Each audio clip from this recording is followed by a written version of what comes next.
Dedicating the memorial at Gettysburg, Abraham Lincoln said of America, "We are now engaged in a great civil war, testing whether that nation or any nation so conceived and so dedicated can long endure." Those words are true again. I believe that we are again engaged in a great civil war, a cultural war. It's about to hijack your birthright, to think and say what lives in your heart. I fear you no longer trust the pulsing lifeblood of liberty inside you, the stuff that made this country rise from wilderness into the miracle that it is. Let me back up a little. About a year or two ago, I became president of the National Rifle Association, which protects the right to keep and bear arms of American citizens. I ran for office, I was elected, and now I serve. I serve as a moving target for the media, who called me everything from ridiculous and duped to a brain-injured, senile, crazy old man. I know I'm pretty old, but I sure Lord ain't senile. As I've stood in the crosshairs of those who target Second Amendment freedoms, I've realized that firearms are not the only issue. No. It's much, much bigger than that.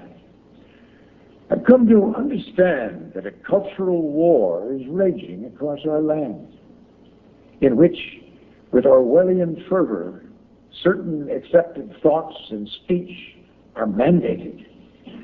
For example, I marched for civil rights with Dr. King in 1963, long before Hollywood found it acceptable, I may say. But when I told an audience last year that white pride is just as valid as black pride or red pride or anyone else's pride, they called me a racist. I've worked with brilliantly talented homosexuals all my life, throughout my whole career. But when I told an audience that gay rights should extend no further than your rights or my rights, I was called a homophobe. I served in World War II against the Axis powers. But during a speech, when I drew an analogy between singling out the innocent Jews and singling out innocent gun owners, I was called an anti-Semite. Everyone I know knows I would never raise a closed fist against my country. But when I asked an audience to oppose this cultural persecution I'm talking about, I was compared to Timothy McVeigh. From Time magazine to friends and colleagues, they're essentially saying, "Chuck, how dare you speak your mind like that? You are using language not authorized for public consumption." But I am not afraid. If Americans believed in political correctness, we'd still be King George's boys, subjects bound to the British crown. In his book, The End of Sanity, Martin Gross writes that blatantly irrational behavior is rapidly being established as the norm in almost every area of human endeavor. There seem to be new customs, new rules, new anti-intellectual theories regularly twisted on us, foisted on us from every direction. Underneath, the nation is roiling. Americans know something without a name is undermining the country, turning the mind mushy when it comes to separating truth from falsehood and right from wrong, and they don't like it. Let me read you a few examples. At Antioch College in Ohio, young men speaking and seeking intimacy with a co-ed must get verbal permission at each step of the process, from kissing to petting to final, at last, copulation, all clearly spelled out in a printed college directive. In New Jersey, despite the death of several patients nationwide who'd been infected by dentists who had concealed their own AIDS, the state commissioner announced that health providers who are HIV positive need not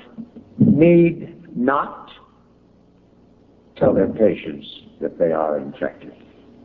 At William and Mary, students tried to change the name of the school team, the tribe, because it was supposedly insulting to local Indians, only to learn that authentic Virginia chiefs really liked the name of the tribe.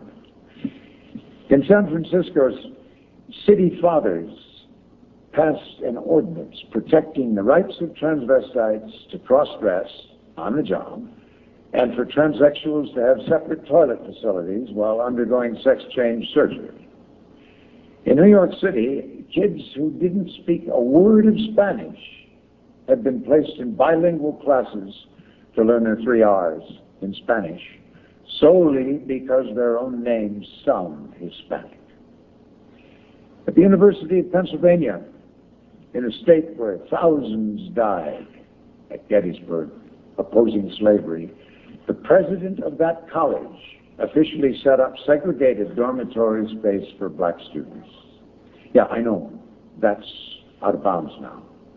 Dr. King said Negroes, Jimmy Baldwin and most of us on the march said black, but it's a no-no now. For me, hyphenated identities are awkward, particularly Native American. I'm a Native American, for God's sake. I also happen to be a blood-initiated brother of the Minneconjou Sioux. On my wife's side, my grandson's a 12th generation Native American, with the capital letter on American. Finally, just last month, David Howard, head of the Washington, D.C. Office of Public Advocate, used the word niggardly while talking about budgetary matters with some colleagues. Of course, niggardly means stingy or scanty. But within days, Howard was forced to publicly apologize and then resign. As columnist Tony Snow wrote, David Howard got fired because some people in public employ were morons who A, didn't know the meaning of niggardly, B, don't know how to use a dictionary to discover the meaning, and C, actually demanded that he apologize for their ignorance. And what does all this mean? Well, among other things, it means that telling us what to think has evolved in telling us what to say. So telling us what to do can't be far behind. Before you claim to be a champion of free thought, tell me, why did political correctness originate on America's campuses? And why do you continue to tolerate it? Why do you, who are supposed to debate ideas, surrender to their suppression? Let's be honest. Who here in this room thinks your professors can say what they really believe? There's a few. There's a few, yeah. Well, that scares me to death. It should scare you too. That the superstition of political correctness rules the halls of reason. You are the best and the brightest.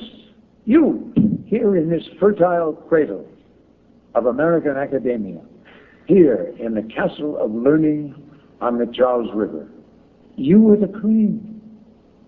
But I submit that you and your counterparts across the land are the most socially conformed and politically silenced generation since Concord Bridge.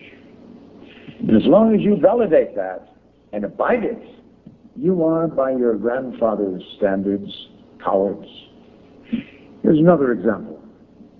Right now, at more than one major university, Second Amendment scholars and researchers are being told to shut up about their findings or they'll lose their jobs. Why?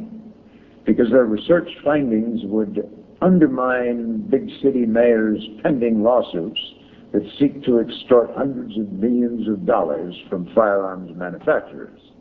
Now, I don't care what you think about guns, but if you are not shocked at that, I am shocked at you. Who will guard the raw material of unfettered ideas, if not you? Democracy is dialogue. Who will defend the core values of academia, if you, the supposed soldiers of free thought and expression, lay down your arms and plead, don't shoot me? If you talk about race, it does not make you a racist. If you see distinctions between the genders, it does not make you sexist. If you think critically about a denomination, it does not make you anti-religion. If you accept but don't celebrate homosexuality, it does not make you a homophobe.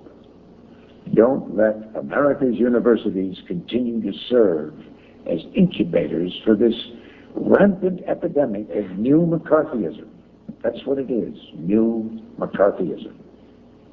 But what can you do? How can anyone prevail against such pervasive social subjugation? Well, the answer's been here all along. I learned it 36 years ago on the steps of the Lincoln Memorial in Washington, D.C., standing with Dr. Martin Luther King and 200,000 people. You simply disobey. Peaceably, yes. Respectfully, of course. Non-violently, absolutely. But when told how to think or what to say or how to behave, we don't. We disobey. Social protocol that stifles and stigmatizes personal freedom. I learned the awesome power of disobedience from Dr. King, who learned it from Gandhi and Thoreau and Jesus and every other great man who led those in the right against those with the might. Disobedience is in our DNA. We feel innate kinship with that disobedient spirit that tossed tea into Boston Harbor, that sent Thoreau to jail, that refused to sit in the back of the bus, that protested the war in Vietnam. In that same spirit, I'm asking you to disavow cultural correctness with massive disobedience of rogue authority, social directives, and onerous laws that weaken personal freedom. But be careful. It hurts. Disobedience demands that you put yourself at risk. Dr. King stood in lots of balconies. You must be willing to be humiliated, to endure the modern-day equivalent of the police dogs of Montgomery and the water cannons of Selma. You must be willing to experience discomfort. Now, I'm not complaining, but my own decades of social activism has left their mark on me. Let me tell you a story. A few years ago, I heard about a rapper named Ice-T who was selling a CD called Cop Killer, celebrating the ambushing and murdering of police officers. It was being marketed by none other than Time Warner, the biggest entertainment conglomerate in the country, in the world. Police across the country were outraged, and rightfully so. At least one of them had been murdered. But Time Warner was stonewalling because the CD was a cash cow for them, and the media were tiptoeing around because the rapper was black. I heard Time Warner had a stockholders meeting scheduled in Beverly Hills. I owned some shares of Time Warner at the time, so I decided to attend the meeting. What I did was against the advice of my family and my colleagues. I asked for the floor. To a hushed room of 1,000 average American stockholders, I simply read the full lyrics of Cop Killer, every vicious, vulgar, instructional word. I got my 12-gauge sawed off. I got my headlights turned off. I'm about to bust some shots off. I'm about to dust some cops off. It got worse. A lot worse. No, I won't read the rest of it to you. But trust me, the room was a sea of shocked, frozen, blanched faces. Time Warner executives squirmed in their chairs and stared at their shoes. They hated me for that. Then I delivered another volley of sick lyrics, brimming with racist filth, where Ice-T fantasizes about sodomizing the two 12-year-old nieces of Al and Tipper Gore. She pushed her butt against my... No. I won't do to you here what I did to them. Let's just say I left the room in stunned silence. When I read the lyrics to the waiting press corps outside, one of them said, "We can't print that, you know." "I know," I said, "but Time Warner is still selling it." 2 months later, Time Warner terminated Ice-T's contract.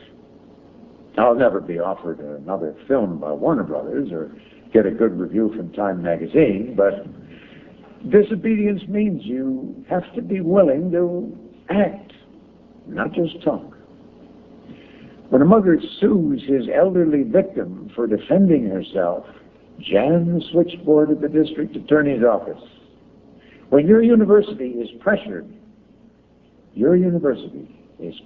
to lower standards until 80% of the students graduate with honors, choke the halls of the Board of Regents. When an 8-year-old boy pecks a girl's cheek in the playground and then gets called into court for sexual harassment, march on that school and block its doorways. When someone you elected is seduced by political power and betrays you, petition them, oust them, banish them. When Time magazine's cover portrays millennium nuts as deranged, crazy Christians holding a cross, as it did last month, boycott their magazine and the products it advertises. So that this nation may long endure, I urge you to follow in the hallowed footsteps of the great disobediences of history, which freed exiles, founded religions, defeated tyrants, and yes, in the hands of an aroused rabble in arms and a few great men, by God's grace, built this country. If Dr. King were here, I think he would agree. I thank you.